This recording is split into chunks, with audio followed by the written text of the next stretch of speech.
सपनों का बना होता है, तभी तो हम घर बनाते हैं, जिंदगियां बनाते हैं। अक्षय, बाथरूम कब धोगे? आज संडे है ना।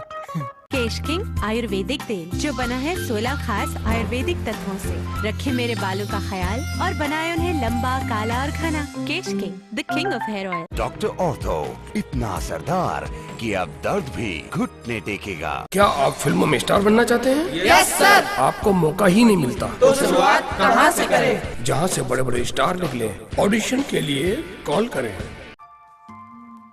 अब एक अच्छी शख्सियत, क्योंकि आपने बोला कि ओहदा जरूरी नहीं होता, इंसानियत जरूरी होती है, और अच्छा इंसान जब अच्छे ओहदे पे होता है तो काम बहुत अच्छा होता है। सो उत्तर प्रदेश एक बड़ा राज्य है, बहुत सारी समस्याएं हैं, तो कैसे इन समस्याओं को आप दूर करेंगे, उसके लिए कोई स्ट्रेटेजी बनाई सर? बिल्कुल, इसकी कार्य योजना बनी हुई है और कार्य योजना के क्रियान्वयन में कोई जो है क्या कहते हैं ढिलाई नहीं बरती जाएगी। और मैं एक चीज़ स्पष्ट कर देना चाहता हूँ कि हमारी नीति में और नीयत में कहीं खोट नहीं है। आप जानते हैं कि there are many slips between the cups and the lips. बहुत सी योजनाएं बनी हैं, उनको मूर्त रूप देने के लिए, उनका क्रियान्वयन करने के लिए, उनको साकार करने के लिए दिक्कतें और परेशानियां तो आती हैं, लेकिन मेरा ये भी मानना है कि अगर सही दिशा में सार्थक प्रयास किए जाएंगे तो सफलता अवश्य मिलेगी।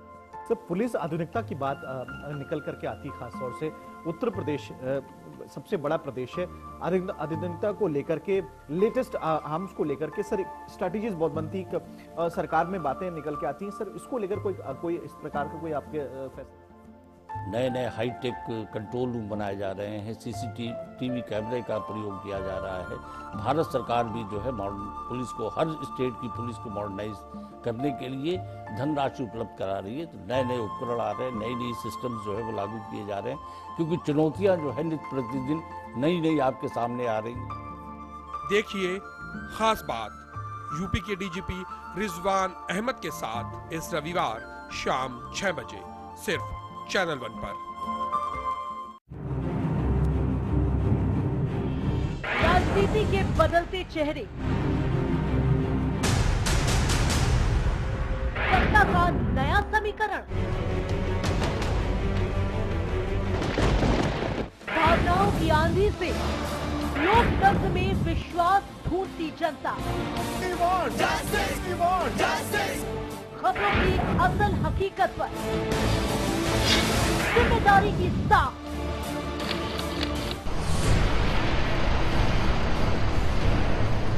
हर खबर है यहाँ खास,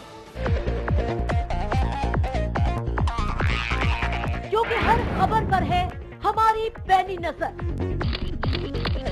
हम हैं चैनल 1 न्यूज, खबरों में एक कदम आगे।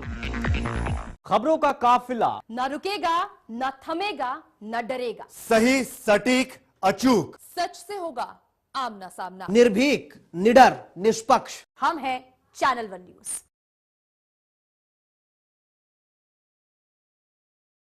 खबरों में एक कदम आगे।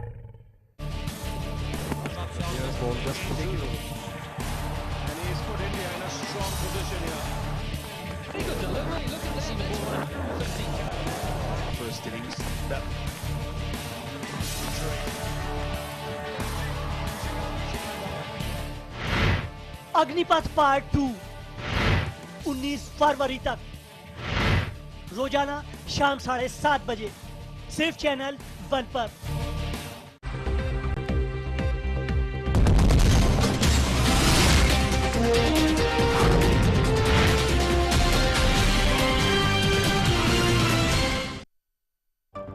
हेडलाइंस के प्रायोजक हैं केश किंग आयुर्वेदिक तेल, the king of hair oil.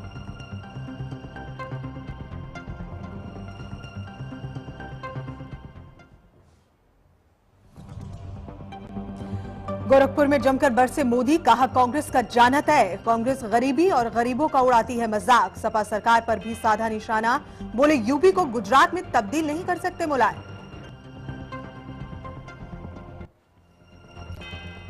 धरने को लेकर केजरीवाल के खिलाफ भी एफआईआर, पार्लियामेंट स्ट्रीट थाने में दर्ज किया गया मामला, धारा 144 तोड़ने और पुलिस से उलझने के मामले में किया गया केस दर्ज।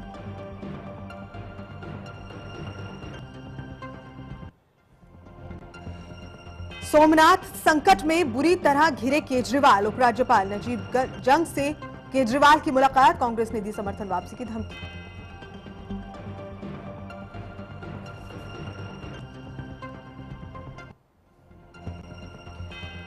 मोदी के बारे में सवाल पूछने पर भड़के शंकराचार्य, टीवी चैनल के रिपोर्टर को मारा थप्पड़, कहा मुझसे राजनीतिक सवाल ना पूछें।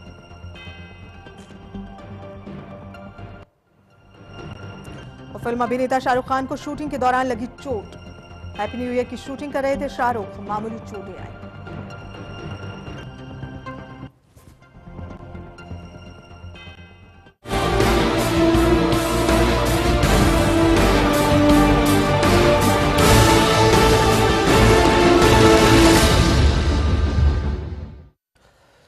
नमस्कार, बेबाक बहस में आपका स्वागत है। मैं हूं आपके साथ राजीव सिंह। आज यूपी के रण में दिन भर राजनीति के दिग्गजों की रैलियां चली। जहां गोरखपुर में मोदी जमकर बरसे, वहीं वाराणसी में मुलायम सिंह भी खूब गरजे और राहुल ने अमेठी में जनता दरबार लगाया। आज की हमारी बहस का मुद्दा यही होगा, कैसा रहा यूपी के रण में दिग्गजों का दंगल, कितना असरकारी होगा ये अगले चुनाव के लिए। बेबाक बहस में इसी पर बातचीत करेंगे।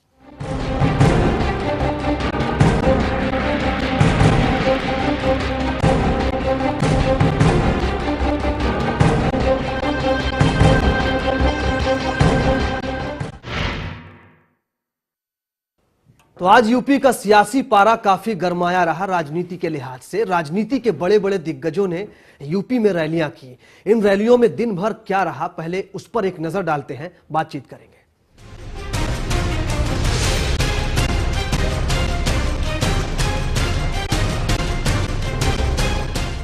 यूपी के रण में गरजे दिग्गज, किसकी रैली होगी असरदार? यूपी का सियासी गणित क्यों गरमाया? आज आपकी आवाज बनारस की गलियों में भी गूंज रही है। भारतीय जनता पार्टी की आप जानते झूठी अफवाह फैलाने के अलावा कोई काम नहीं। कोई भी पार्टी अगर केंद्र में सत्ता में पहुंचे, उसका नेता किसानों का हो, उसका नेता गरीबों का हो। हमारी आदत है काम करने की, हमारी आदत बोलने की नहीं है, हम काम करते हैं। ये तस्वीरें हैं देश की राजनीति के उन दिग्गजों की जो इन दिनों लोकसभा चुनाव की तैयारियों में एड़ी चोटी का जोर लगाए हुए हैं। दरअसल आज यूपी के रण में जमा दिग्गजों का दंगल। जहां गोरखपुर में मोदी दहाड़े, वहीं वाराणसी में मुलायम ताल ठोकते नजर आए, तो कहीं अखिलेश ने भरी हुंकार, तो कहीं राहुल दो टूक बात करते नजर आए। नजारा तो इस कदर रहा कि जब नरेंद्र मोदी गोरखपुर रैली में बोलने खड़े हुए, तो तब तक वाराणसी में मुलायम की रैली और अमेठी में राहुल का जनता दरबार खत्म हो चुका था। यानी कि मोदी को दोनों पार्टियों पर पलटवार करने के लिए मिल चुका था भरपूर मसाला। पहले जरा आप भी सुन लीजिए कि मुलायम सिंह पर निशाना साधते हुए मोदी ने क्या कहा। आज आपकी आवाज बनारस की गलियों में भी गूंज रही है। तो वहीं हमेशा की तरह कांग्रेस पर प्रहार करने से कैसे चूक सकते थे नरेंद्र मोदी? ये देश ने तय कर ली है मित्रों, और कांग्रेस मुक्त भारत ये इस बार साकार होके रहेगा, ये नजारा साफ कह रहा है भाई। वहीं समाजवादी पार्टी के नेता मुलायम सिंह यादव ने भी वाराणसी में चुनावी ताल ठोकते हुए कांग्रेस और बीजेपी दोनों को आड़े हाथों लिया।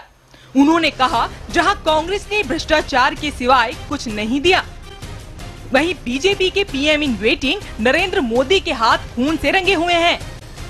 भारतीय जनता पार्टी की आप जानते झूठी अफवाह फैलाने के अलावा कोई काम नहीं। सिर्फ इतना ही नहीं, मुलायम जब बीजेपी पर बरसना शुरू हुए तो बरसते ही चले गए। वहीं वाराणसी में अखिलेश यादव भी गरजते नजर आए। कोई भी पार्टी अगर केंद्र में सत्ता में पहुंचे, उसका नेता किसानों का हो, उसका नेता गरीबों का हो। वहीं राहुल गांधी ने अपने संसदीय निर्वाचन क्षेत्र अमेठी के दौरे पर पत्रकारों से बातचीत के दौरान दिल्ली में आप पर छाए विवादों पर जवाब न देते हुए पल्ला झाड़ते नजर आए। हमारी आदत है काम करने की, हमारी आदत बोलने की नहीं है, हम काम करते हैं। वहीं महिलाओं और महिला सशक्तिकरण पर बात भी करते नजर आए। हालांकि यूपी के रण में राजनीति के दिग्गज अपनी पूरी ताकत झोंकते नजर आए। जहां मोदी, मुलायम और राहुल जुबानी जंग में एक दूसरे पर पलटवार ही करते रहे। लेकिन ये देखना काफी दिलचस्प होगा कि राजनीति के इन मंजे हुए दिग्गजों का लोकसभा चुनाव तक जनता पर किसका कितना असर पड़ता नजर आएगा। अब ये तो वक्त ही बताएगा। मनु लखोत्रा की report, channel 1 news.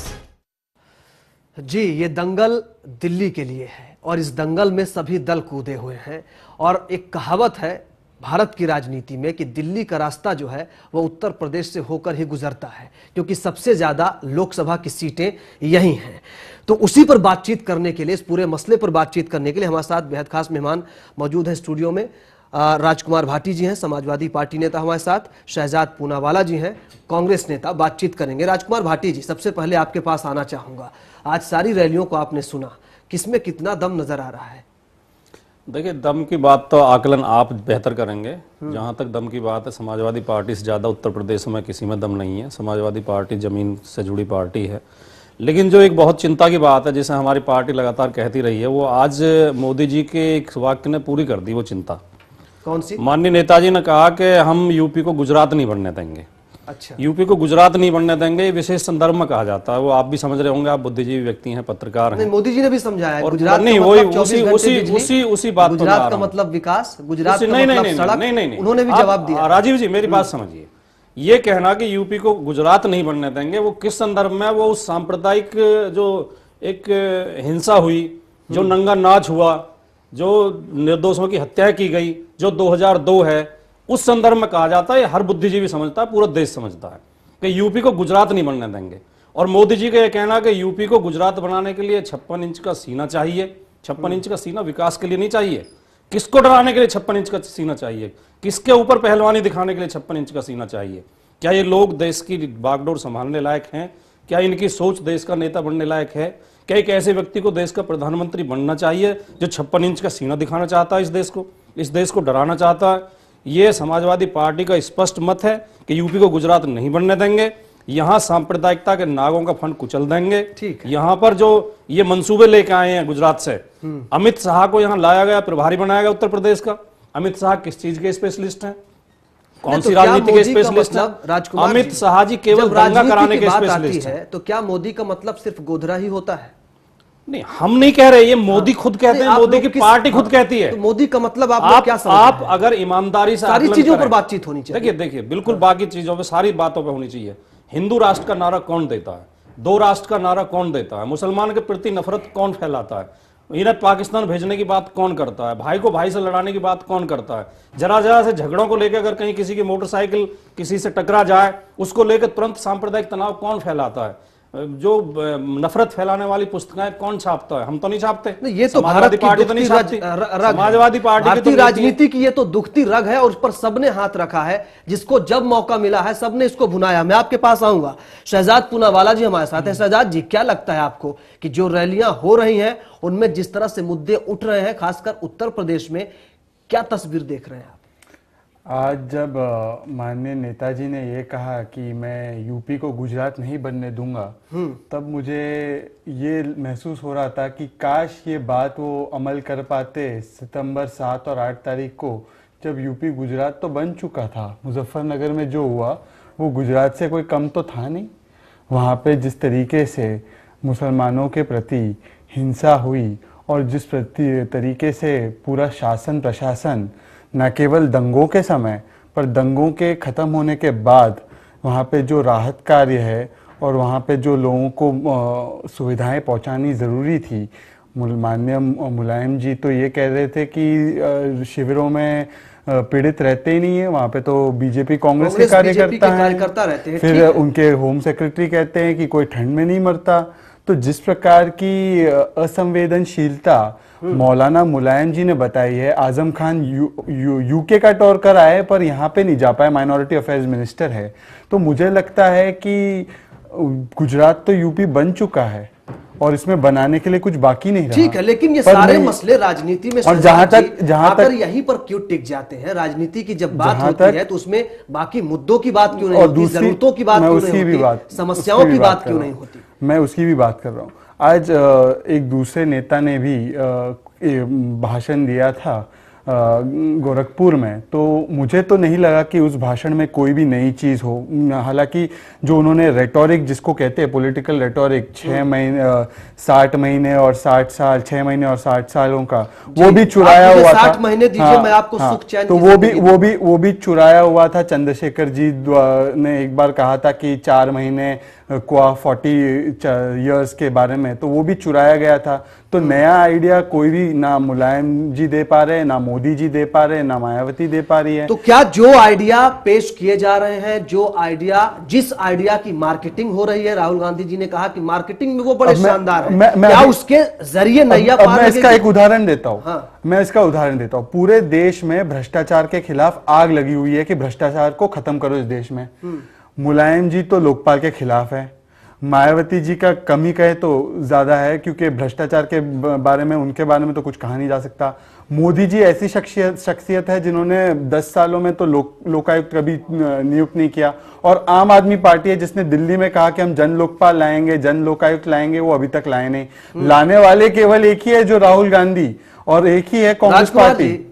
Rajkumar ji, भ्रष्टाचार की बात होती है तो समाजवादी पार्टी ने तो बड़ा विरोध किया था लोकपाल का, ठीक है, कुछ है आपके पास, कुछ एजेंडा है?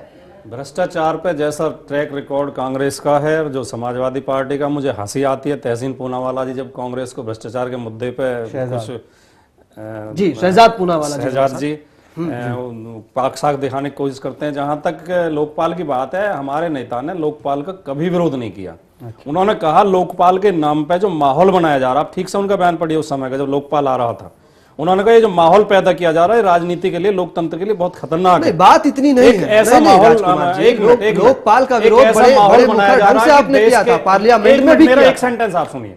नेताजी ने यह कहा था कि ऐसा माहौल बनाया जा रहा है कि देश के सारे नेता भ्रष्ट हैं और सारे अधिकारी बहुत ईमानदार हैं। इसके खिलाफ उन्होंने बोला था। उत्तर प्रदेश में तो लोकायुक्त है, लोकायुक्त जांच करता है हर चीज की, हमारी सरकार के कार्य की जांच करता है। राम गोपाल यादव जी का बयान नहीं सुना। राम गोपाल जी ने लोकपाल का विरोध नहीं किया, उसको जो एक महिमा मंडित किया जा रहा है, लोकपाल जी ने उसका विरोध किया। चलिए मैं और एक एजेंडा लाता हूं। हम आज एजेंडे की बात करेंगे, क्योंकि राहुल जी ने भी कहा है कि यहाँ पे बहुत सारे लोग हैं जो टकले को भी कंगी बेचना चाहते हैं, काम की कोई बात नहीं करता। मैं दूसरा एक एजेंडा लाता हूं आपके सामने। अपने एजेंडा की बात की, महिला आरक्षण पे समाजवादी का क्या स्टैंड है, आप बता दीजिए मुझे। महिला आरक्षण पर समाजवादी पार्टी का शुरू के दिन से स्टैंड है, अगर महिला आरक्षण देना है हम उसका समर्थक हैं। 33% के बजाय 50% दीजिए, लेकिन उसमें पिछड़ा वर्ग और अल्पसंख्यक महिलाओं के लिए, मुस्लिम महिलाओं के लिए अलग से कोटा निर्धारित कीजिए। समाजवादी पार्टी का शुरू के दिन से स्टैंड है। समाजवादी पार्टी कभी महिला आरक्षण के विरोध में नहीं रही। आपको मैं एक बात बताऊं राजीव जी, हर चीज में ये लोग कहते हैं हम तो समर्थन करते हैं, पार्लियामेंट में जब बात आती है तब वो एक राइडर डाल के पीछे हट जाते हैं। यही चीज सारी पार्टियां कर रही है। सभी देशवासियों को ये लोग एक तो अलग मसला है, उस पर ठीक है, देते हैं हाथ में, करने की बात आती है कोई करता नहीं है। उस पर तो कई तरीके से बात हुई है। वो एक अलग मसला है कि महिला आरक्षण में किस तरह से उसको लागू किया जाए, उसमें क्या की चीजें हो, सबकी अपनी बातें हो सकती है। लेकिन उत्तर प्रदेश की राजनीति में अभी जिन मुद्दों के सहारे रैलियां हो रही हैं, शहजाद जी आपको क्या लगता है, कांग्रेस किस हालत में है, कांग्रेस की क्या रणनीति है उत्तर प्रदेश में? कांग्रेस की रणनीति यही है कि हम लोगों ने जो काम किए हैं, चाहे वो फूड सिक्योरिटी बिल हो, चाहे वो लैंड एक्विजिशन बिल हो, चाहे वो करप्शन के मामले में, देखिए करप्शन के किस्से हुए हैं, इससे कोई इनकार नहीं कर पाता। सरकार यूपीए 2 में कुछ ऐसे एलिगेशंस आए हैं जो कांग्रेस पार्टी को भी नागवार लगते हैं, पर उसके बाद एक्शन क्या हुआ है, किसने, देखिए बातें तो सभी करते हैं, वॉक द टॉक किसने किया है? ऑर्डिनेंस वाला जब मामला आया था कि क्रिमिनल एमपीज को कंटिन्यू नहीं करना देना चाहिए पार्लियामेंट में, उस पे एक्शन किसने चारों तरफ से घिरी है। क्या यूपी में जब आप रैलियां कर रहे हैं और यूपी के संदर्भ में अगर बात करें, राजीव जी आपने रणनीति पूछी, लोगों को समझा पाएंगे? आपने रणनीति पूछी, हमारी रणनीति यही रहेगी, हम ना किसी को बहकाना चाहते हैं, ना जनता को झूठ कहना चाहते हैं। हम जनता के सामने एक जो हाथ जोड़कर सामने जाएंगे और उनसे कहेंगे कि जी हाँ हमसे गलतियां हुई हैं, पर गलतियों का प्रायश्चित अगर करने वाला कोई है तो वो हम ही हैं। क्योंकि और किसी को भी देख लीजिए राजनीतिक तबके में, वो तो ना जनता को भ्रष्टाचार पे कुछ दे रहा है, ना कम्युनलिज्म पे कुछ दे रहा है, हर समय सपने दिखाते हैं। ठीक है, जो लोग भूखे हैं, जिनको खाना नहीं मिल रहा है, बस माफी मांगने भर से काम चल नहीं, जाएगा? माफी नहीं मांगी हमने, फूड सिक्योरिटी दिया कि नहीं दिया? आप कह रहे हैं कि हमने माफी लैंड मांगने भर एक्विजिशन से दिया, काम चल जाएगा। नहीं, राहुल गांधी जी कह रहे हैं माफी तो पहला नहीं, हम काम करते हैं। तो काम का तो हम आपको वही दिखा रहे हैं। क्या लोकपाल हमने पास नहीं किया? क्या हमने फूड सिक्योरिटी बिल पास नहीं किया? लोकपाल कब पास किया ये सबको पता है शहजाद जी। देखिए कैसे पास किया ये भी सबको पता है। देखिए जो भी है, आप जो भी कह लीजिए, हमने तो फिर भी लोकपाल दिया है। इसमें अगर सुधार हो सकते हैं तो सुधार भी इसमें ज्यादा करेंगे। पर आज बात यह है कि ये कहते हैं कि किसानों के नेता हैं, किसानों के नेता है, पर लैंड एक्विजिशन पे इनका क्या सपोर्ट रहा? कोई सपोर्ट नहीं दिया। ये कहते हैं कि गरीब के नेता हैं, गरीब के नेता होने के बावजूद भी फूड सिक्योरिटी पे इनका क्या रुख रहा? कुछ नहीं रहा। ये हमारी भ्रष्टाचार पे उंगली उठाते हैं, लोकपाल पे इनका क्या स्टैंड है? क्या अलग स्टैंड था? तो उंगली उठाना बहुत आसान काम है। हम भी कहते हैं कि हम पे उंगलियां उठी हैं, पर उंगलियां उठने के बाद काम किसने किया है? वो हमने किया। इसीलिए हमारे नेता ने भी ये कहा कि हम ऐसी पार्टी है जो काम ज्यादा और बोलते कम है। जी राजकुमार जी जवाब देंगे क्या? किस चीज के सहारे है समाजवादी पार्टी उत्तर प्रदेश में? खासकर जो जीत हुई थी आपकी 2012 में विधानसभा के चुनाव में, उसके बाद क्या वास्तव में लगता है कि उस काम से वही स्थिति बनी रहेगी समाजवादी पार्टी की? उत्तर प्रदेश में 2012 के चुनाव का अगर आपने जिक्र किया, उत्तर प्रदेश के 2012 के विधानसभा चुनाव में समाजवादी पार्टी ने अपने घोषणा पत्र के आधार पर वोट मांगा था और कुछ वायदे वोटरों से किए थे। जो वादे हमने किए थे, जो घोषणा पत्र जारी किया था, उसके 80% हिस्सा 2 साल भी अभी पूरे नहीं हुए हैं, 2 साल से पहले पहले पूरा हो चुका है। उत्तर प्रदेश में जो छात्रों को 15 लाख छात्रों को लैपटॉप उनके घर में पहुंच चुके हैं। 12 लाख नौजवानों को बेरोजगारी भत्ता मिलता है हर महीने 1000 रुपए। 3 लाख बेटियों को कन्या विद्याधन इस वर्ष दिया गया, प्रत्येक वर्ष दिया जाएगा। उत्तर प्रदेश में भूमि विकास बैंक से जो किसानों ने कर्जे लिए थे, जिनकी जमीन बंधक रखी हुई थी, 50,000 तक के कर्जे सरकार ने माफ कर दिए हैं। किसान का 1 लाख से बीमा बढ़ा के 5 लाख रुपए कर दिया गया। उत्तर प्रदेश में हर ब्लॉक में 2 एम्बुलेंस उत्तर प्रदेश सरकार ने खड़ी की हैं, जो कोई भी गरीब आदमी लैपटॉप दे करके सारी एजुकेशन पूरी हो जाएगी। नहीं, जो आपने कहा कि उत्तर प्रदेश, आपने जिक्र किया विधानसभा चुनाव का, जिन मुद्दों पे हमने चुनाव में वोट मांगा था, हमारी ये जिम्मेदारी बनती थी। 80% पूरा हो गया, तस्वीर फिर भी वैसी है। नहीं, कौन सी? तो आप उत्तर प्रदेश में क्या इसको फर्क नहीं महसूस नहीं करते कि उत्तर प्रदेश में जो पिछली सरकार थी, सरकारी अस्पतालों में दवाई नहीं मिलती थी, मरीज दवाई के अभाव में मर जाते थे, इलाज के अभाव में मर जाते थे। सरकारी अस्पतालों में आज उत्तर प्रदेश में, आज भी घूम कर आया हूं, आज उत्तर प्रदेश में आप 108 नंबर मिलाइए। तस्वीरें मुझे नहीं दिखी कहीं की बहुत ज्यादा तस्वीर बदली हुई। आप जाकर अस्पताल देखिए, आप जाइए। आप शहजाद जी मैं ये कह रहे हैं कि 80% इन्होंने पूरा किया है, शायद सही बात है, पर मैं आपको एक छोटा सा उदाहरण देता हूँ। लैपटॉप तो इन्होंने स्टूडेंट्स के पास पहुंचा दिए। मुजफ्फरनगर के रिलीफ कैंप में बच्चे कंबल और खाने के लिए और दूध के लिए मर रहे थे, उनको दूध और कंबल नहीं पहुंच पाया। तो शायद मैनिफेस्टो के वादे इन्होंने पूरे किए, पर जो शासन का एक रोल होता है, गवर्नेंस का एक रोल होता है कि बुनियादी चीजें पहुंचाए, वो कहां पे उन्होंने पहुंचाए। दूसरी बात, 1 मिनट मुझे पूरा तो कर लेने दीजिए। 1 मिनट, आपको क्यों इतनी जल्दी है? 80% इन्होंने पूरा किया। मैं इनकी बात से थोड़ा सा सहमत करने की कोशिश कर रहा हूं, पर मुझे ये बताइए कि इन्होंने लिखा था कि मुसलमानों को उनके 18% रिजर्वेशन मिलेगा। आज तक तो वो बात की नहीं है। उन्होंने फिर ये भी कहा था कि हम जो ऐसे मुसलमान बच्चे हैं जिनको पकड़ा गया है आतंकवाद के चार्जेस में, उनको हम बाहर निकालेंगे, वो भी आज तक पूरा नहीं हुआ। तो ये कौन से 80% का बात कर रहे हैं? और आप जहां तक मेडिकल फैसिलिटीज की बात कर रहे हैं, मुझे तो आज तक ये नहीं पता चला कि कहाँ पे इनकी अस्पतालें और स्कूलें बनी हैं। वो तो अभी तक मुझे ग्राउंड पे तो नहीं दिखा। शायद किसी उन्होंने छाप तो दिया होगा कि हमने बना दिए, जमीन पर तो मुझे कुछ दिखता नहीं है। चलिए, गजेंद्र यादव जी हमारे साथ जुड़ चुके हैं, बीजेपी नेता। गजेंद्र जी, रैलियां हो रही हैं उत्तर प्रदेश में। गोरखपुर में आज नरेंद्र मोदी मौजूद थे, वाराणसी में मुलायम सिंह यादव और अखिलेश यादव थे। एक दूसरे पर जमकर हमले हुए। क्या लग रहा है उत्तर प्रदेश की तस्वीर में? क्या कुछ नजर आ रहा है आपको? क्या इसी के सहारे नैया पार लगेगी? देखिए, उत्तर प्रदेश में जो रैलियां हुई हैं वो होना स्वाभाविक है। देश का सबसे बड़ा राज्य है, सबसे ज्यादा लोकसभा की सीटें उत्तर प्रदेश में है। जहां तक नरेंद्र मोदी जी की रैली का सवाल है, उनकी रैलियों में, उनकी भाषण में पूरे देश के लिए एक विकास की लहर, विजन और कोई ना कोई इस तरह का बातचीत रहती है जिससे कि पूरा देश एक माला में पिरोया जा सके। लेकिन जहां तक मुलायम जी की बात है, तो मुलायम जी एक बाप बेटे की, एक परिवार की पार्टी है, उनके पास पूरे देश के लिए कोई विजन नहीं है। नहीं, मुलायम सिंह जी कह रहे हैं उत्तर प्रदेश को गुजरात नहीं बनने देंगे। राजकुमार भाटी जी हमारे साथ है, समाजवादी पार्टी नेता, क्या मतलब है इसका? अब पहले मैं बता देता हूं कि अगर मुलायम सिंह जी ये कहते हैं कि उत्तर प्रदेश को गुजरात नहीं बनने देंगे, तो ये दुर्भाग्य है कि आज वो मुख्यमंत्री के पिताजी हैं और समाजवादी पार्टी की सत्ता है वहां पर, और वो कहते हैं कि गुजरात नहीं बनने देंगे। देश के एक एक राज्य में बड़े से बड़े राजनीतिक दल भी आज गुजरात जैसे राज्य से प्रेरणा पाते हैं और गुजरात की स्कीम अपने राज्यों में लाना चाहते हैं। अपने राज्य को गुजरात जैसा यदि कोई नहीं बनने देगा तो वो वहां की जनता के लिए हितकर नहीं है।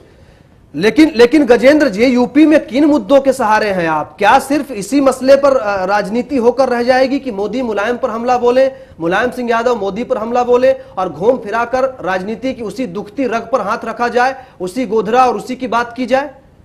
देखिए, नरेंद्र मोदी जी जब जब अपना भाषण देते हैं, आपने रामलीला मैदान दिल्ली का भाषण सुना है, आज तक टेलीविजन वाले उनके भाषण की एक एक पंक्ति को अपने चैनल्स में स्पेशल प्रोग्राम करके चला रहे हैं और उसकी डिटेलिंग कर रहे हैं।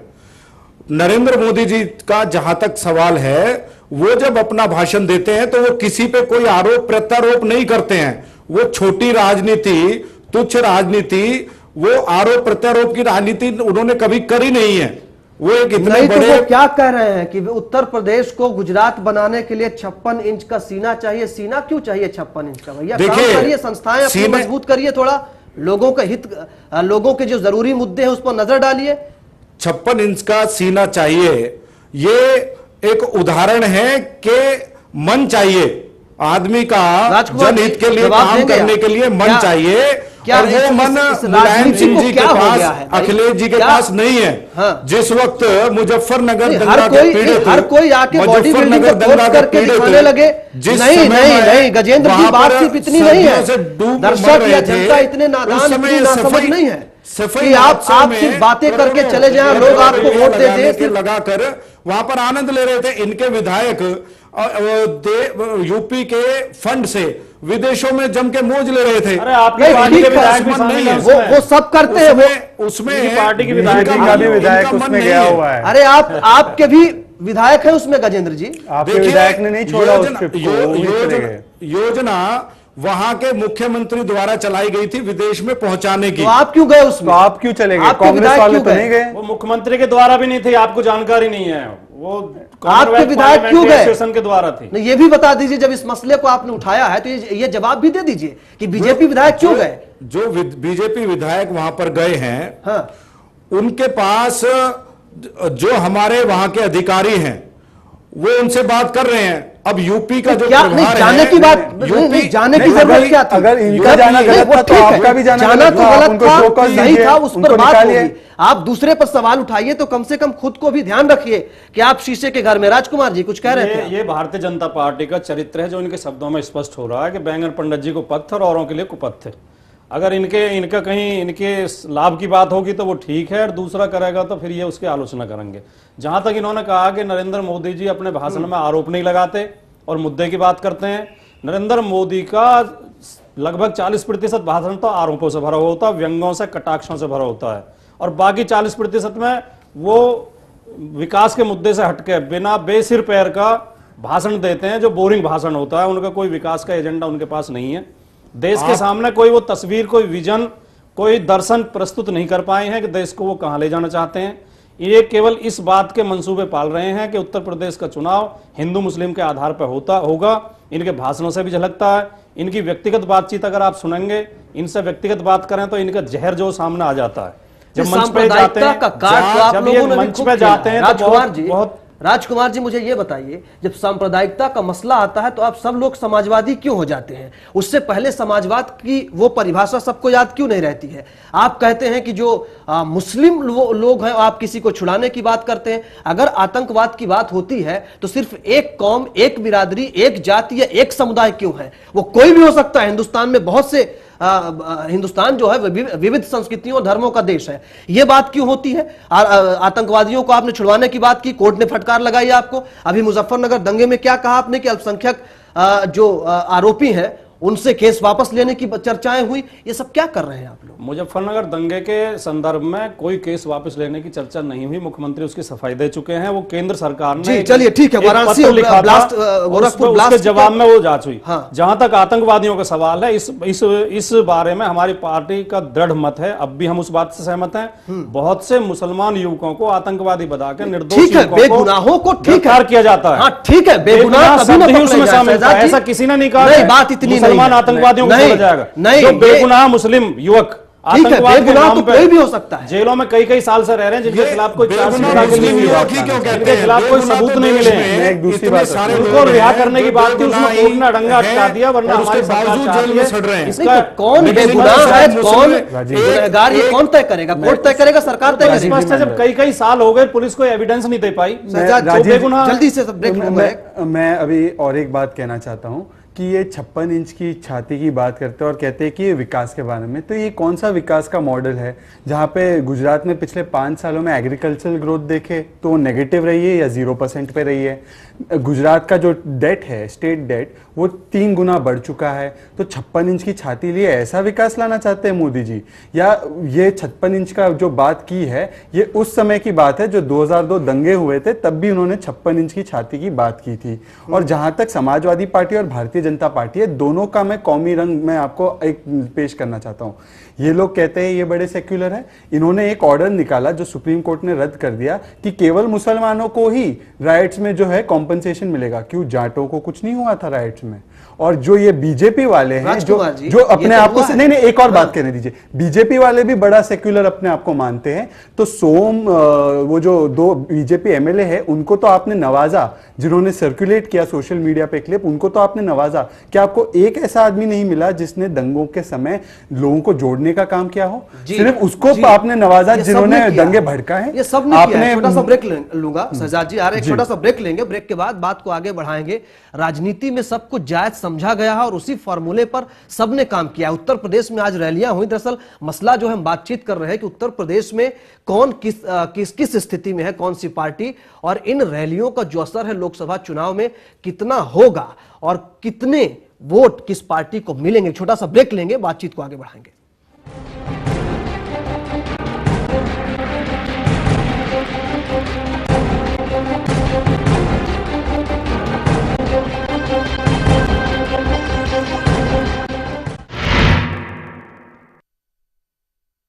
ऐसा घर आपने नहीं देखा होगा। संभाल के पोछा मारा अभी। आइए। ओ भाई साहब, ये देखिए हॉल, ये देखिए चिल्ड्रंस रूम, देखिए कितना बड़ा है। आपके बच्चे खेलते खेलते थक जाएंगे। हो गया, मजे ले लिए। आइए। और यह है बेडरूम, इसकी खिड़की से तारे दिखते हैं, तारे। आपको क्या लगा प्रॉपर्टी डीलर हुआ? अरे आपको अपना घर दिखा रहा था। Pearls infrastructure. हम जानते हैं कि घर अरमान, उम्मीदों और सपनों का बना होता है, तभी तो हम घर बनाते हैं, जिंदगियां बनाते हैं। अक्षय, बाथरूम कब धोगे? आज संडे है ना। डॉक्टर ऑर्थो, इतना असरदार कि अब दर्द भी घुट।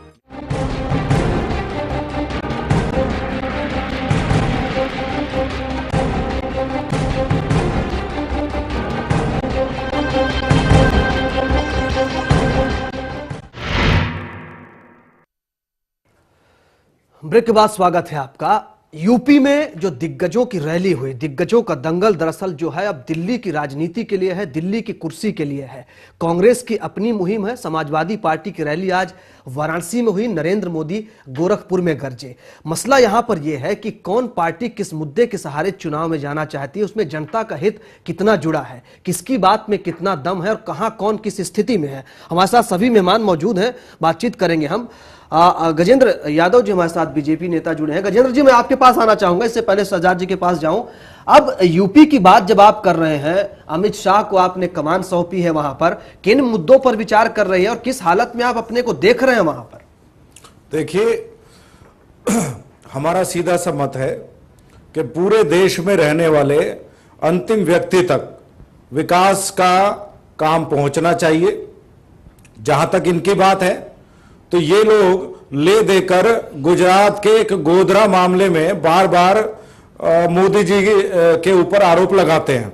राजीव जी आप जानते हैं कि कोर्ट की तरफ से भी मोदी जी को क्लीन चिट मिल चुका है और 2001 से पहले 40 सालों में लगभग 32 दंगे हुए। यूपी के अंदर मुजफ्फरनगर दंगा हुआ तो उसके अंदर ये समाजवादी मेरे जानने से क्या होगा, सीधे सीधे मेरे जानने से क्या होगा, आप लोग तो जानबूझकर भी समझ कर भी ना समझ बनते हैं। नहीं, वो दंगे कराए हैं। एक मतलब धर्म विशेष का नाम लेकर ये कहते हैं कि उनके ऊपर से आरोप हटा लीजिए। सुप्रीम कोर्ट इनको फटकार मारता है, उसके बावजूद भी ठीक है वो सब ठीक है, उसमें बहुत बातें हुई। गजेंद्र जी ये बताइए, क्या यूपी में बस इसी के सहारे आप हैं? सिर्फ मोदी मैजिक ही चलेगा बीजेपी का यूपी में, या और कुछ मुद्दे हैं और कुछ आपकी रणनीति है? राजीव जी, रामलीला मैदान की रैली में मोदी जी ने अपना सारा का सारा जो विकास का रास्ता है वो प्रस्तुत किया। वसुधैव कुटुंबकम की बातें उन्होंने कही। उन्होंने इंद्रधनुष के 7 रंग की बात कही। युवाओं का विकास, महिलाओं का विकास, परिवार का विकास, सब तरह की बातें उन्होंने अपना बताया। और आगे आगे जैसे रैलियां होंगी तो मोदी जी का जो विजन है वो सामने आएगा। और हम लोग आज गुजरात जो है वो पूरे देश के सामने एक ऐसा राज्य बनकर आया। अभी मेरे मित्र कृषि ग्रोथ रेट की बात कर रहे थे, तो इनको भी ये जानकारी होनी चाहिए, गुजरात कृषि ग्रोथ रेट में नंबर 1 पर है। कृषि मंत्रालय ने ही उनको दिया है, नंबर 1 पर है। हिंदुस्तान में आंकड़ों की भी कलाबाजी होती है, ये तो शहजाद जी बताएंगे आपको। मैं आपको बताता हूँ। देखिए, दोनों भाई कह रहे हैं कि वो एक दूसरे को सेक्युलरिज्म का सर्टिफिकेट दे रहे हैं, कहते हैं हम किसी धर्म के लिए नहीं काम करते। चलिए मान लेते हैं आपकी बात। मोदी जी जो है बड़े सेक्युलर इंसान है, उन्होंने मतलब विकास के ही नाम पे इनको राजनीति करनी है। तो मेरी से एक छोटा सा एक सवाल है। मुजफ्फरनगर में एक दंगा हुआ है, वहां पे कुछ पीड़ित हैं। मैं बार बार इस बात पे इसलिए जा रहा हूं क्योंकि बहुत एक महत्वपूर्ण बात है और इस पे सभी पार्टियों का एटीट्यूड आप देखना। वहां पे कुछ पीड़ित हैं, आप उनके धर्म को छोड़ दीजिए। मोदी जी धर्म को नहीं देखते, मुलायम जी धर्म को नहीं देखते, मायावती जी नहीं देखती। आपको पता है ना मोदी जी, ना मुलायम जी, ना मायावती एक बार भी उन कैंपों में गए हैं? आप उनको नहीं, एक मिनट, आप मुझे बताइए मुलायम सिंह कौन से कैंप में गए? कौन से कैंप में गए? मुझे नाम बता के दीजिए। आप झूठ बात मत कीजिए। आपको पता नहीं, मैं मुजफ्फरनगर में जो है वहां पे मैं 20-25 दिन रहकर आया हूँ। आजम खान आज तक आ रहा हूँ मैं। एक मिनट, नहीं, राजीव जी आप भी गवाह हैं। अखिलेश यादव भी गए थे। एक मिनट, आपको शायद आप ये गलत बात कर रहे हैं। मुलायम सिंह जी अगर गए होंगे उस कैंप में, मैं राजनीति छोड़ दूंगा और मैं आपकी पार्टी का जो है दफ्तर साफ करूंगा हर रोज। मुलायम सिंह जी आज तक नहीं गए, आजम खान आज तक नहीं गए हैं। एक बार अबू आसमी गया एक कैंप में। तो आप प्लीज मुझे ये मत सिखाइए, ना मायावती गई है, ना मुलायम गए, ना मोदी जी गए। इनको मुसलमान की तरह मत देखिए ना, आप केवल उनको भारतीयों की तरह देखिए, पीड़ितों की तरह देखिए। क्यों नहीं गए आप लोग वहां? गजेंद्र जी बताएंगे क्यों फुर्सत नहीं मिली? पीएम बनना चाहते हैं मोदी जी वहां पर जाकर दंगा पीड़ितों के घर पर होकर आए हैं। हमारे प्रदेश भाजपा के नेता वो दंगा पीड़ितों के घर तक होकर आए हैं। पब्लिक प्लेटफॉर्म पे आपने संगीत सोम को नवाजा जिसने दंगे भड़काए हैं, और ये महाशय ऐसे हैं जिन्होंने जो दंगे मुसलमानों ने दंगे भड़काए उनको उनका चार्जेस हटा दिया। दोनों तरफ से ये हो रहा है कि एक ने एक समुदाय का माला पहना के किस चीज से नवाज रहे थे आप गजेंद्र जी? आरोपियों को माला पहनाकर क्या कौन सा संदेश देना चाह रहे थे? कौन सा अवार्ड देना चाह रहे थे? किस उपलब्धि के लिए? राजीव जी कौन दोषी है तो कोर्ट बताएगा, कम से कम आरोपी तो है वो। राजीव जी यहां स्टूडियो में बैठकर मेरे ये दोनों जो मित्र हैं कांग्रेस से और सपा से, राजनीति ये लोग कर रहे हैं। हम तो स्पष्ट बात कह रहे हैं, केंद्र सरकार में दोनों पार्टियों ने मिलकर अपनी सरकार चला रहे हैं। यहां पर आकर ये दोनों लड़ते हैं कि दंगा पीड़ित एरिया में वो नहीं गए, मुलायम सिंह वहां पर नहीं गए, लेकिन केंद्र में दोनों के समर्थन से सरकार चल रही है। मैं ये कह रहा हूं कि अभी आरोपी बनना बहुत आसान है, आप भी कहीं राह से निकलते हैं, कोई आदमी आपको भी, आप पर भी आरोप लगा सकता है, आरोप सिद्ध हो, राह से निकलने का मसला नहीं है गजेंद्र जी, बात को घुमाइए मत, दर्शक सब समझ रहे हैं, जनता सब समझ रही है, वो राह से निकलने का मसला नहीं है। मुजफ्फरनगर का मामला बहुत गंभीर मामला है, नहीं दिल पे हाथ रखिए, मान लीजिए सच को, क्या हुआ है, आप किसको माला पहना रहे हैं, ठीक है इंतजार कर लेते, बेगुनाही का सर्टिफिकेट कोर्ट से मिल जाता तब आप माला पहना देते। आप वही बात दूसरे को कह रहे हैं और आप खुद वहीं पर घिरे हुए हैं। राजकुमार जी, आप कुछ कहना चाह रहे थे? देखिए, शहजाद पूनावाला जी ने दो तीन बातें कही मुजफ्फरनगर के संदर्भ में। एक तो कहा कि उत्तर प्रदेश गुजरात बन चुका है, दूसरा कहा कि वहां पर दंगा पीड़ितों में भेदभाव किया गया या उनकी मदद नहीं की गई। मैं आपसे बता दूं कि गुजरात में जब दंगे हुए थे तो वहां पुलिस दंगाइयों के साथ खड़ी थी, सरकार दंगाइयों के साथ खड़ी थी, 3000 पुलिस तो थी ही नहीं सर, मिलिट्री बुलानी पड़ी थी। आप लोग क्या कर रहे हैं? नहीं, पुलिस तो थी ही नहीं, वहां पर सेना बुलानी पड़ी थी। मुजफ्फरनगर आपके बस में कुछ नहीं था, आपके बस में कुछ नहीं था। क्या जनता को आप ये बताएंगे कि ये दर्द क्यों दिया उत्तर? नहीं, आप मुझे बताइए अपना पक्ष कैसा? नहीं ठीक है, मैं सवाल कर रहा हूँ, आप अपना पक्ष रखिए। तो पक्ष कैसा आएगा? ठीक है, बोलिए। हमारी बात सुनिए। 7 सितंबर की सुबह दंगे शुरू हुए, 8 सितंबर की सुबह सेना पहुंच चुकी थी मुख्यमंत्री की मांग पर।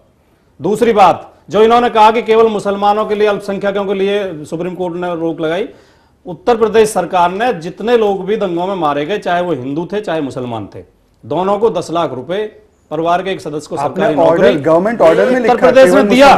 रही बात दंगा, रही बात देखिए सुनिए, कैंपों में कौन लोग थे? एक भी हिंदू किसी कैंप गवर्नमेंट ऑर्डर में मुसलमान लिखते हैं, जी कुछ कह रहे हैं, वो बात सच है। हिंदू गवर्नमेंट ऑर्डर में मुसलमान, उसी का जवाब दे रहा हूं, वो तो मैंने भी उसी का जवाब दे रहा हूं मैं। आप सुनेंगे तभी तो, सुनने की क्षमता रखिए आप। ठीक है, बताइए। आप जो पहली बात तो दो तरह के लोग हैं, एक तो वो हैं जो दंगों में मारे गए, जिनके घर जलाए गए, उनके सबके लिए बराबर सहायता दी गई। अब दूसरे लोग हैं जो दंगा पीड़ित कैंपों में रह रहे हैं। कैंपों में केवल मुसलमान रह रहे थे, केवल अल्पसंख्यक समुदाय के लोग रह रहे थे, कोई हिंदू अपना घर छोड़कर नहीं गया, कोई कैंप में रह नहीं रहा था। इसलिए उत्तर प्रदेश सरकार ने कहा कि जो दंगा पीड़ित अल्पसंख्यक समुदाय के लोग कैंपों में रह रहे हैं, उनके लिए हम ये करेंगे। जो भी कैंप छोड़ के गए हैं उन्हें 5 लाख रुपए घर बनाने के लिए दिए गए हैं, 1 महीने का राशन दिया गया है, सरकारी गाड़ी से उनके घर पहुंचाया गया है। और जो माननीय नेताजी ने बात कही थी, जिस पर आप उंगली उठा रहे हैं, ये परसों सिद्ध हो चुका है। एक कैंप में पीड़ितों ने एक ठेकेदार के खिलाफ मुकदमा लिखवाया है, बस वो 20-20 हजार रुपए 20-20 हजार रुपए लेके। मुख्यमंत्री अखिलेश यादव ने जानकारी दी थी 27 से ज्यादा दंगे, सांप्रदायिक जो भिड़ंत है पूरे प्रदेश भर में हुई। इस मसले को मैं बहुत ज्यादा तूल इसलिए नहीं देना चाहता क्योंकि राजनीति में इसका खूब बड़ा इस्तेमाल हुआ, लेकिन मैं सवाल सिर्फ आपसे ये जानना चाहता हूं, क्या इन बातों को आप लोगों से बताए थे कि गलती हो गई? मानेंगे आप? दूसरों को कहते हैं माफी मांगिए, क्या आप लोगों से बताएंगे कि गलती हो गई, ये दोबारा नहीं होगा? या फिर वही मोदी पे उंगली उठा के, कांग्रेस पे उंगली उठा के आप फिर वही वोट बैंक की राजनीति साधना चाहते हैं जो 18%, 20% मुस्लिम वोट है उत्तर प्रदेश में, एक मुश्त वोट की राजनीति है ये? मुख्यमंत्री श्री अखिलेश यादव जी ने बाकायदा सदन में, उत्तर प्रदेश विधानसभा के सदन में बाकायदा कहा कि मुजफ्फरनगर के दंगों से मैं बहुत ज्यादा दुखी हूं, मैं नया युवक हूं, राजनीति में आया हूं, लेकिन मेरे ऊपर ये बहुत बड़ा कलंक है, मैं इससे शर्मिंदा हूं, इन्हें मैं रोक नहीं पाया, लेकिन मैं पूरी ताकत से इन्हें रोकना चाहता हूं और आगे सांप्रदायिकता ना फैले, सांप्रदायिक दंगे ना हो, इस सरकार इसके लिए कृत संकल्प है। ठीक है। और इसके बाद उन्होंने सैफई महोत्सव किया और बॉलीवुड डांस किया। वो हर साल काम किया, काम पे ट्रस्ट विकास पे किया, वो ना सरकार करती है ना पार्टी करती है। वो कहां से आता है वो पैसा? वो पैसा चंदे से आता है। आप उसके जाके खातों की जांच करिए, उसकी जांच कराइए। और वो हर साल होता है जब उत्तर प्रदेश में समाजवादी हर साल होता है तो कुछ मौका भी नहीं होती है, तब भी मौका और माहौल भी तो दिखता है। अब वो कुछ मौका और माहौल भी तो होता है, लोगों के लिए कुछ नहीं किया। अरे आप मुख्यमंत्री हैं, पूरे प्रदेश का कैबिनेट वहां मौजूद है, लोग वहां पर मौजूद है। कला को बढ़ावा दिया जाता है, साहित्य को बढ़ावा दिया जाता है, खेलों को बढ़ावा दिया जाता है। सलमान खान, माधुरी दीक्षित, इतने बड़े का आपको केवल सलमान खान दिखाई दिया, आपको 20 दिन चलता है वो, आपको कवि सम्मेलन दिखाई नहीं दिया, आपको कुश्ती के कार्यक्रम दिखाई नहीं दिया, आपको कबड्डी दिखाई नहीं दी, आपको पीड़ित दिखाई दिए, सांस्कृतिक कार्यक्रम जो पीड़ित दिखाई दिए, लोक सांस्कृतिक कार्यक्रम है वो दिखाई नहीं दिए, आपको पीड़ित नहीं दिखाई दे रहा। लेकिन सैफई महोत्सव को मुजफ्फरनगर कितने कलाकार बना आपने? सैफई महोत्सव सरकार का कार्यक्रम नहीं है, राजकुमार जी, समाजवादी पार्टी का कार्यक्रम। समाजवादी पार्टी अलग है सरकार से, बस ठीक है, वो बारीकी समझ में आ रही है। समाजवादी पार्टी की सरकार है ना, कितने कलाकार बनाए आपने सैफई महोत्सव से? सैफई दो महोत्सव चार में कवियों के जितने कलाकारों के नाम बताइए ओलंपियन जो थे। निकले हो उस कार्यक्रम से जिसको आपने बढ़ावा दिया है। देखिए बताइए दो चार नाम जरा बताइए। आप एक अच्छे पत्रकार हैं, नहीं दो चार नाम इस तरह बताइए। के कलाकार क्यों पैदा- बात को घुमा रहे हैं आप? कलाकार लोग तो पैदा समाजवाद करने की में राजनीति और करते हैं। कलाकार राजकुमार जी। पैदा करने में और गेहूं पैदा करने में फर्क है। तो बताइए आप गेहूं को तोड़ उस- सकते हैं, उस महोत्सव से कितने गेहूं कितने पैदा नहीं किए? बात आपने घुमाइए कितने मत। कलाकार वो अगर एक माहौल बात- बनाता नहीं है। बात सिर्फ इतनी है तो बताइए दो चार कलाकारों मैं के नाम बताता हूं। जिनको आपने बढ़ावा दिया हो, जिन्होंने बहुत नाम देश का प्रदेश का नाम रोशन करके आपके इस जो मुहिम है इसको बड़ा कामयाब साबित किया हो। ठीक है, वो माहौल भी अगर देखा। आपके पास समय हो तो मैं बता देता जी बताइए। उत्तर प्रदेश में अब से पूर्व बहुजन समाज पार्टी की सरकार थी। उत्तर प्रदेश हिंदी संस्थान कलाकारों को, साहित्यकारों को, कवियों को 113 पुरस्कार देता था। बहुजन समाज पार्टी की सरकार ने केवल 3 पुरस्कार छोड़े, 110 पुरस्कार खत्म कर दिए। समाजवादी पार्टी की सरकार आई, 113 पुरस्कार तो दोबारा पिछली दिए गए। सरकार की कुछ उनकी कमियां मिली, राशि ठीक है, उनकी सजा राशि दिया। दुगनी की गई। हाँ। उत्तर प्रदेश हिंदी संस्थान के अध्यक्ष जो चोटी के कवि हैं उदय प्रताप जी, उन्हें कैबिनेट मिनिस्टर का दर्जा उत्तर प्रदेश हिंदी संस्थान के अध्यक्ष हैं। दूसरे कवि गोपाल दास नीरज, जिन्हें पूरी दुनिया जानती है, वो उत्तर प्रदेश भाषा संस्थान के अध्यक्ष हैं, उन्हें कैबिनेट मिनिस्टर का दर्जा है। गोपाल दास सुनील जोगी जो कवि हैं, ने नहीं बनाया। ठीक है, पुरस्कार मान ये लिया। पार्टी की नीति पर आप पूछ रहे थे। पुरस्कार मान लिया। समाजवादी पार्टी पुरस्कार मान लिया मैंने। ठीक है, कवियों कलाकारों का सम्मान होना चाहिए। साहित्यकारों का सम्मान कितनी करती है। सीट दिलवाएगा? उत्तर प्रदेश में एक ये समाजवादी पार्टी को कितनी सीट दिलवाएगा?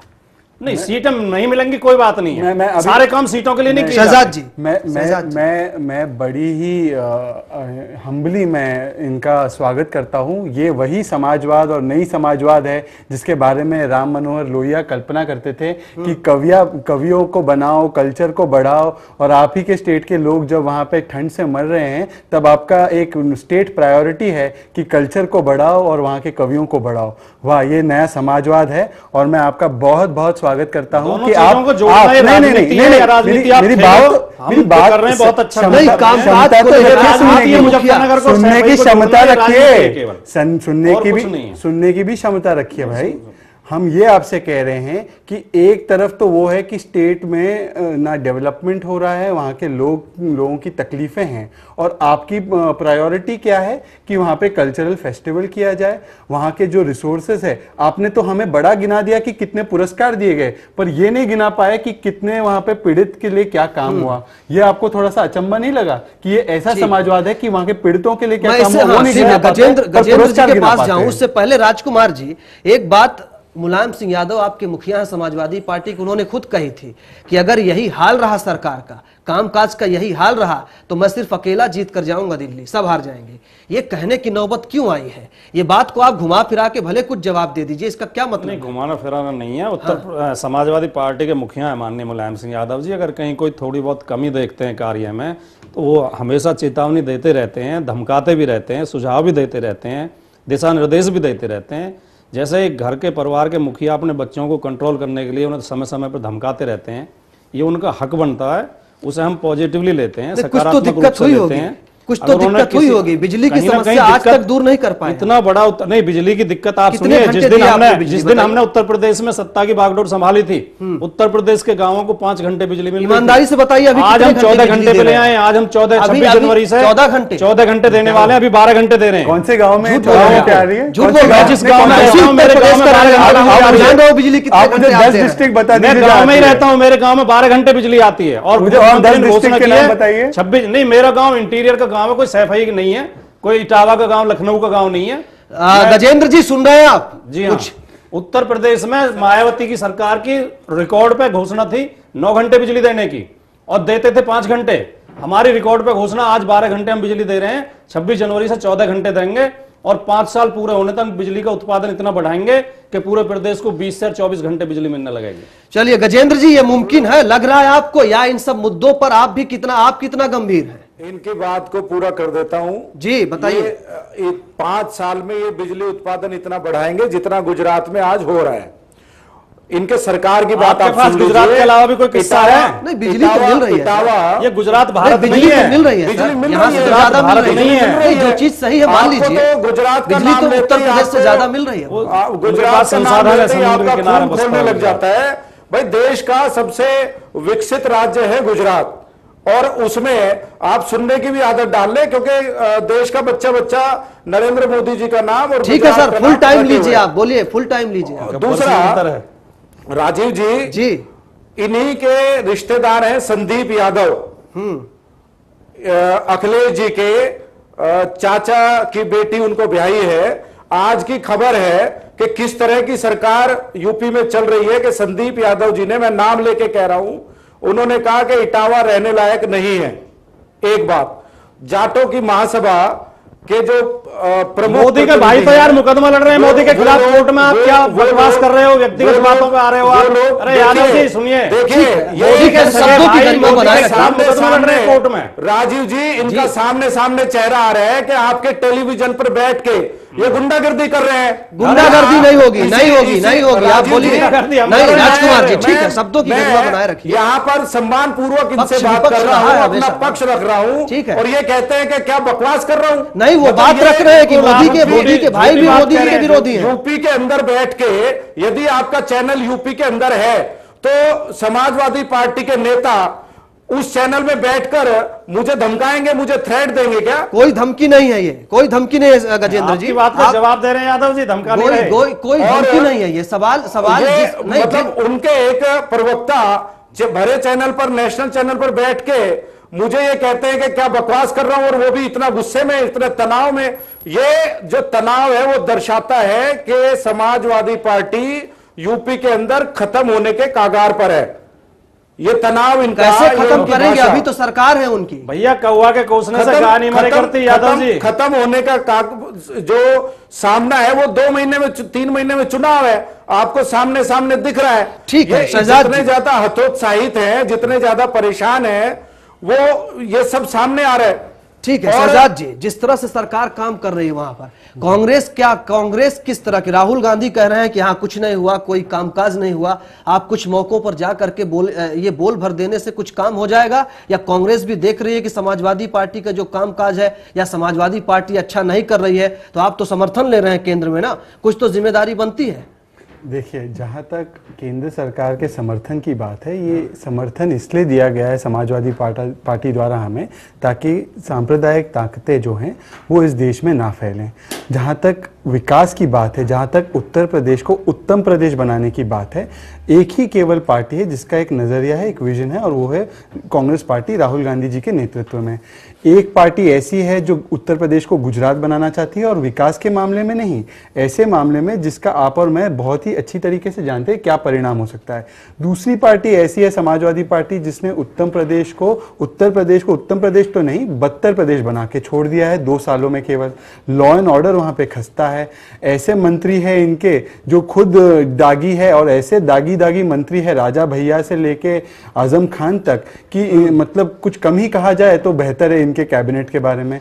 तो एक जो मॉडल है, हाँ। जिस तरीके से उत्तर प्रदेश को एक प्रगतिशील प्रदेश बनाना, मुझे आप ये बताइए कि जब से वहां पे मैं इसमें एक बात ये भी कहना चाहूंगा, जब से उत्तर प्रदेश में राष्ट्रीय पार्टी नहीं आई है पावर में, वहां पे स्टेट इलेक्शन में खास करके, तब से उत्तर प्रदेश की हालत जितनी बिगड़ी है वो कोई और प्रदेश की नहीं बिगड़ी है। पर मैं ये कलंक क्यों लग जाता है, आते ही आरोप क्यों लगने लगते हैं, अपराध को लेकर हवा क्यों बदल जाती है? और कई ऐसे उदाहरण भी हुए हैं जिसके चलते समाजवादी पार्टी बदनाम है, उनकी सरकार बदनाम है।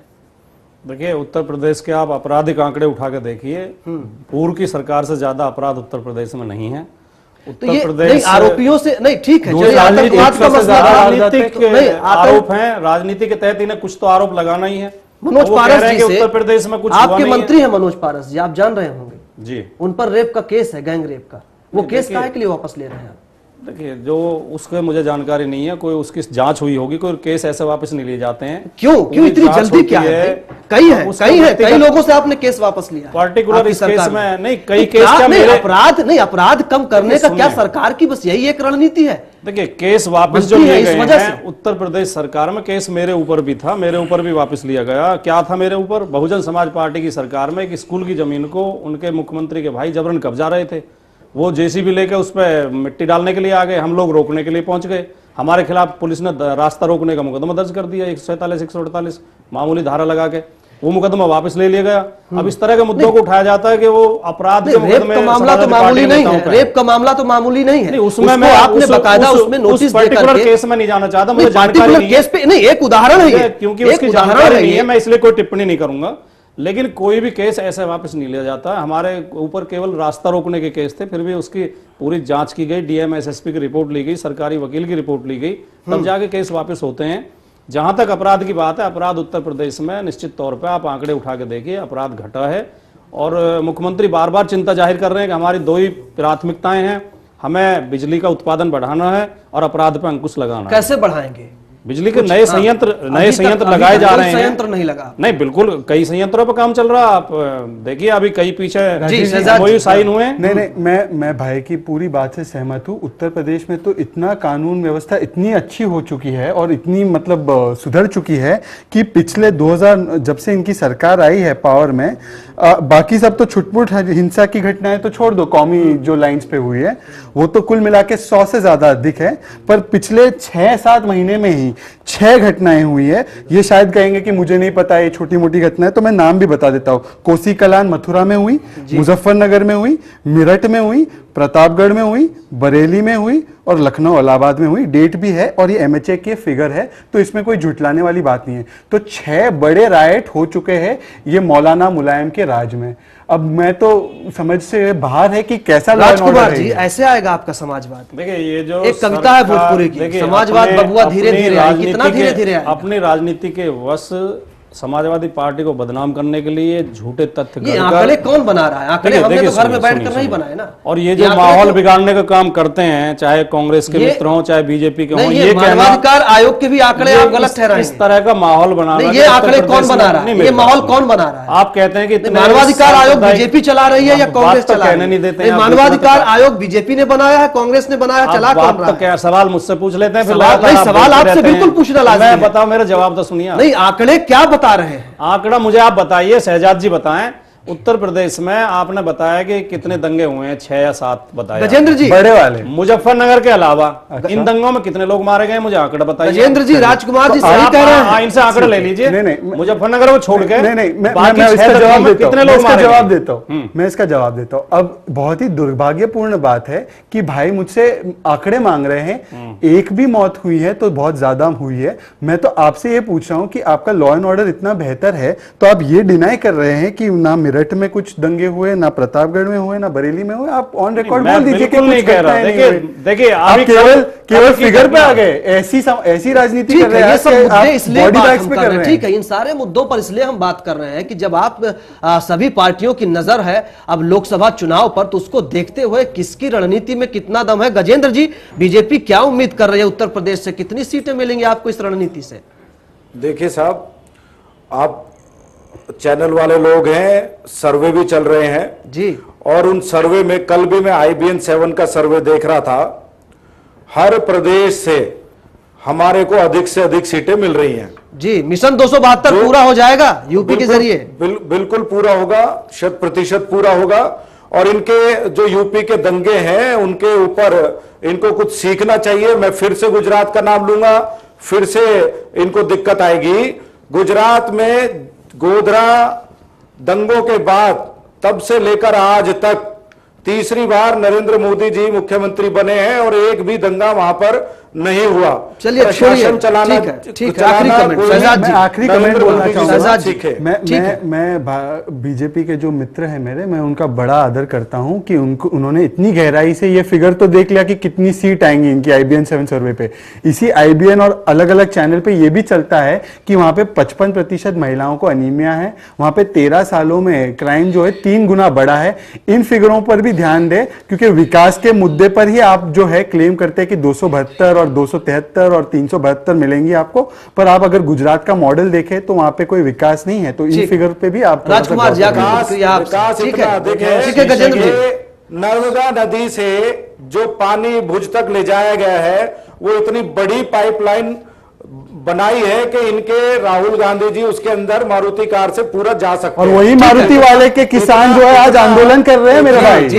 आज मारुति वालों के किसान ही आंदोलन कर रहे हैं। ठीक है सर, समय की कमी है। स्ट्रक्चर गजेंद्र जी पर हमारी सरकार ने दिया है। ठीक है गजेंद्र जी, समय की कमी। राजकुमार जी, आखिरी प्रतिक्रिया आपसे। देखिए, ये शीशे की तरह साफ है कि इस बार देश से कांग्रेस जा रही है, लेकिन ये भी उतना ही साफ है कि भारतीय जनता पार्टी की सरकार नहीं बन रही है। भारतीय जनता पार्टी 100 का आंकड़ा नहीं पूरा कर पाएगी। पीएम मुलायम सिंह जी बनेंगे? तीसरे मोर्चे की सरकार बनेगी। प्रधानमंत्री चाहे कोई भी बने, वो चुनाव के बाद समीकरण बनेंगे, लेकिन इस बार भारतवर्ष में तीसरे मोर्चे की सरकार बनेगी, ये बिल्कुल स्पष्ट है। तीसरे मोर्चे की सरकार मुंगेरी लाल के हसीन सपने हैं भाटी जी, तो आप भी देख रहे हैं कहीं कुछ नहीं है। देखिए, दोनों हैं, देश में चल रही है, देश की नहीं, पूरे देश में चल रही है, किसी को भी देश की नहीं पड़ी है। यही तो दिक्कत है, लोग पैसा दोनों पार्टियां केवल मोदी कुर्सी जी के पीछे भाग रही सुनने के लिए आ रही है, भीड़ थमने का नाम नहीं ले रही है। देश के नागरिक उनका विकास का जो एजेंडा है उसको सुनना चाहते हैं, लोग पैसा दे देकर जा रहे हैं। और ये मेरे शहजाद जी जो मित्र हैं, चलिए सर, गजेंद्र जी बहुत शुक्रिया आपका। आंकड़ों को दुर्भाग्य की बात कह रहे हैं, तो इनकी पार्टी का आंकड़ा नहीं पूरा करना चाहती है। हम तो देश के लिए करेंगे, हमें चाहे कितनी भी सीट मिले, हम देश के लिए हैं। आपको 272 की जल्दी है, इनको बहुत शुक्रिया। आप सभी मेहमानों को बहुत शुक्रिया। समय की कमी है। अदम गोंडवी, कवि अदम गोंडवी की एक लाइन है कि तुम्हारी फाइलों में हर गांव का मौसम गुलाबी है, लेकिन यह बात सरासर झूठी है, ये दावे किताबी हैं। बहुत शुक्रिया। देखते रहिए बेबाक बहस।